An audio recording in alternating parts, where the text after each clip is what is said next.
nakikita ko naman yung improvement nito. Yung pag-lotion ko. Tamad talaga ako mag-lotion. Pero, for the video. Uy, for the video. Mag-skincare tayo. Skincare. Hindi guys, gusto ko talaga pumuti.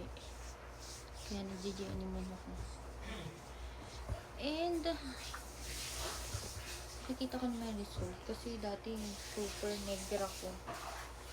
Like, super ano ko. Super kayumanggi. Ngayon naman, medyo nagla-light na yung skin ko. Nagla-light. Pero naka-filter ako ngayon guys. Kasi, wala akong makeup mo. Hindi ako magpakita ng raw video ng skincare. Skincare. So, thank you nga pala sa mga bagong subscribers ko dyan. Thank you po. Mag-suggest naman po kayo ng mga video. Uy! Mga subscribers.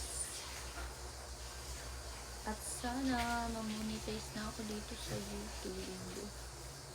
Para may income naman tayo.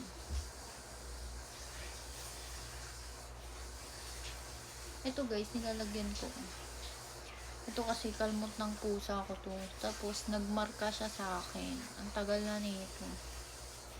So nilalagyan ko lang siya ng genuine. Medyo nagla-lighten na siya.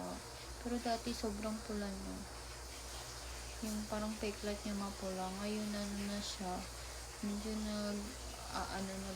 nag-brown. Parang pekas. Nagla-lighten na. So lalagyan pa. Nag-lighten na rin yung ano ko dito. Yung paso. Marami akong paso dati. Ayan, pati ito, nag-lighten na siya. Diba? Genuine lang yan. Pero may marka pa din. Pero at least, diba?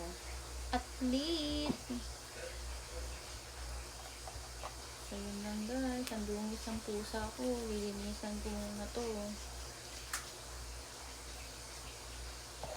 Bye!